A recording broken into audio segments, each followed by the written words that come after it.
We are now joined by UFC featherweight Darrick Minner. Darrick, thank you so much for joining us today. Yeah, thanks for having me. First question will go to Jay Anderson with Cage Side Press. Your line is open. Hey, thanks very much. And Darrick, welcome back. Fight number 3. Obviously, you're a guy with a ton of experience outside the UFC, and you come in short notice last year. Wasn't your night, but you bounced back against TJ Laramie in September. I'm just curious, after all the work you put in on the regional scene, training, getting to that point, did you really feel like a UFC fighter prior to getting that first win? Man, I think I've always known I've belonged here and been in the UFC. Obviously, I didn't. I claimed. Everybody claims they're a UFC fighter, but getting that first win solidifies that you're a UFC fighter. I mean, that's the big mark. Yeah, man, I belonged here, and now we're here and winning fights. Yeah, I mean, I am a UFC fighter with the win now. You know. And now you get a chance to make it 2 in a row against Charles Rosa. Just give us your thoughts on the matchup here. I love the matchup, man. I guess to showcase my skills, and I think that where he's strong at is where I'm strong at on the opposite side. So I think it's going to be a good match for me. And Saturday night, I get to showcase the involvement of my skills set down with James Krause and Glory MMA.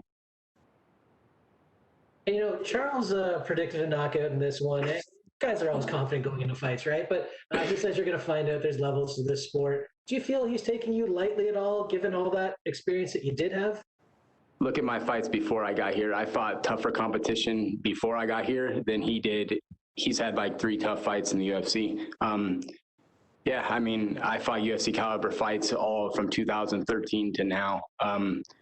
And that's just, I mean, he can say what he wants, but he knows the truth, and he knows, he's predicted a first-round knockout. He predicted a second, third-round submission. He predicted that. He doesn't know where it's going to go. So I don't think he's too confident in actually his skill set. So we will see what happens on Saturday night. But the fact is that I fought tougher competition to get here. I went through the grinder to get here, and he didn't. He fought a bunch of bums for his first 8 fights, and then he fought Dennis Sieber for his UFC debut. When we talk about levels of this game, I went through the levels. He did not. And, when we talk about predictions, is there any prediction from your side for how this one ends? I walk in there, and I walk out there with 2 checks, and I get my hand raised. That's all I'm going to give. That's all it needs to be. Fair enough. Last one for me. Between the Dawson and Laramie fights, obviously you had that Griffin fight fall through. I'm just curious, did you change anything with the weight cut approach between then and the Laramie bout and obviously this fight, or was that just kind of a one-off incident? Man, I got sick with the Griffin fight, but I recently started working with Tyler Min, and yeah, man, it's going great. This is the best weight cut I'm gonna ever have. Continuingly now, I don't have to stress about it, and they got my weight under control. And yeah, man, it's going great. Good to hear, and best of luck this weekend. Thank you, man. We'll go next to Damon Martin with MMAfighting.com. Your line is open. Hey, Darrick, all the talk that's leading into this fight, I mean, you're a veteran, you've been around, but does that raise the intensity a little bit when there's a little bit back and forth like it seems like there is with Charles Rosa? Nah, man, it's all fun and games until we get in there. You can say what you want, what you will, but you got to still fight me on Saturday night, and that's all there is to it. I'm not a big talker. I just know when somebody does it, they have one prediction, they go to 6 or 7 others, and then they talk about how great they are. They're really lacking what it is upstairs. And, Saturday night will show, he's proven to be able to take an ass whooping, and, let's go. Obviously, you work with James Krause and the team down at Glory. I think James Krause is one of those kind of unheralded great coaches in our sport that doesn't put himself out there that way. But, we've seen it, especially this last weekend with the Julian Marquez fight, where he said basically the exact right things you need to say to get his guy ready for that 3rd round to go out and get that finish. Can you kind of talk about what kind of influence that, James has been in your career and what kind of coach he's been for you?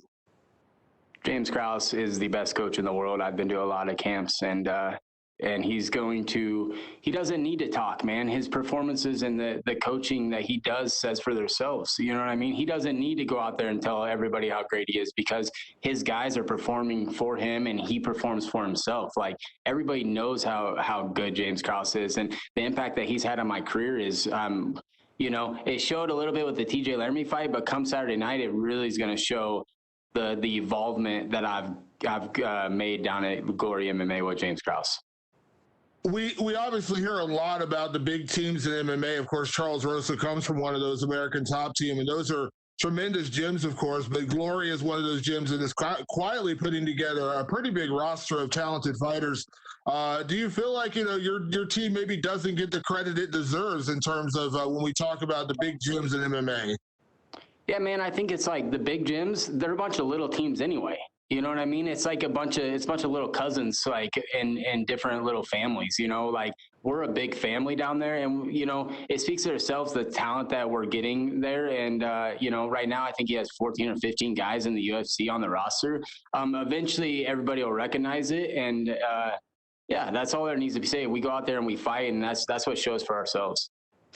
And it does seem like you guys, you know, kind of have the good balance in terms of training partners, but also coaching. I mean, it seems like there's a good balance there, because you do see that sometimes where guys have a great coach, maybe they don't have the right training partners, or maybe they have the right training partners, they don't have the right coach. Seems like you guys have built a really good chemistry there. Yeah, man, it's the best camp I've ever been to, as far as like the knowledge in that room is crazy. The coaches all work together. They're not trying to balance out that we know who runs show. James Krause runs the show. He puts us on a schedule and we keep it. And the improvements and the fights speak for themselves on, you know, how much wins we're getting, you know, let alone the performances that are happening there. And like all the underdogs, like, keep counting us out and we'll keep knocking them down. That's all I got to say. Cause I mean, look how many underdogs won last year, and, you know, Julian was last week too. So, you know, keep counting them out, keep counting those Midwest boys out, and see what happens. Thanks, Darrick. Appreciate it. Thank you, brother. We'll take our last questions from Cote Cruz with Fordwin MMA. Your line is open. Hi, Darrick. How you doing? Good to talk to you. I'm doing great, man. How are you? I'm doing fantastic, man. Thank you for your time. How's Vegas treating you this fight week, man? Oh, it's great, man. I mean, you're stuck in a couple of rooms, you know, they kind of, you know, went down to more lockdown situations, and that's all right. I mean, we're just kind of chilling out with the team, getting ready, you know, hanging out with, you know, the squad that you bring out here. So it is what it is. You cut weight, you get in, you go get the win, and yeah, it's great. The weather's a lot nicer. I mean, I left home in -18, so I like it. Yeah, it's good to have some sunny days around you, right? Yep. Well, after a bit of a sour debut against Grant Dawson, how does it feel to finally have your first UFC win? Great, man. It was just a sign of relief, man. Like that's all. The TJ Laramie fight is. It solidified everything I worked for like the last 11 years. Was not for nothing, man. My goal has always been to get the UFC and win fights from my very first amateur fight in 2010. So, yeah, man, last 10 years wasn't for nothing. And now I get to showcase, you know, the improvements and how everything else. So. Well, you have a great submission game. That's no secret. Most of your finishes coming by way of a tap out. How do you feel you stack up against Charles Rosa in that regard?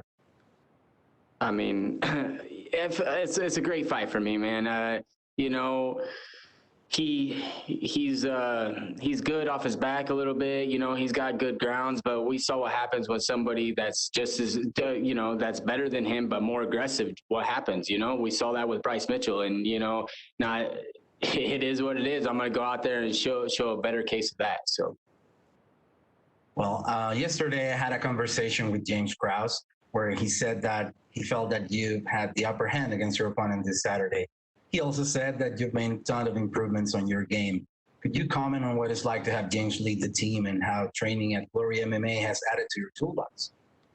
Yeah, man, it's great to have the training partners and the coaches that we have down there. You know, I've always had a skill set, and I've always been good everywhere, but James Krause is so good at putting it together. And even whether it's mental, physical, or technical, man, the dude is a genius. And, You know, like I said, like the team is keep building, and it's building a roster, and the up and comers that people don't understand or even know yet are going to showcase their skills here come the next couple of years. So that team is real, and it just, the performances speak for themselves. Well, Charles Rosa, just like you, has a strong BJJ game that sometimes leads to stand-up battles. Do you feel prepared if you cancel each other out on the ground and the fight turns into a brawl? Yeah, man. I mean, I've been at this stuff a long time, and if he wants to sit there and trade, he's going to end up on his back. And you know, like, I have power in my hands, and I've. The thing is, like, I have a lot of submissions on my game, but if you go watch my fights, I usually beat people up until I get the submission. So yeah, if we keep it there, if he's able. You know, maybe we stay there. Maybe that's my game plan. No one knows until we get on there Saturday. So I might just want to stand there and trade with him and show everybody like how good my stand-up is too. So yeah, keep an eye out for that too. Well, it's a big couple of months for you and your team. Kevin Kroon, Grant Dawson, and Megan Anderson, just to name a few, have important fights soon. How important for your own preparation has been sharing the training room with them ahead of their fights? Yeah, man, like I said, it's like a big family that just works hard, puts their nose down, and listens to our coach. And yeah, and here it come. Julian Marquez set the tone last week, you know, never gave up, ended up getting that submission in the third round. And that just set the tone for the next, I think we have 6 or 7 guys in a row and then a couple weeks off. So that set our first quarter tone off, and I'm just going to continue that on Saturday night. Well, sir, best of luck for you on Saturday. Thank you for your time. Thank you. I appreciate it. Thank you very much, Darrick. You're all set. Thank you.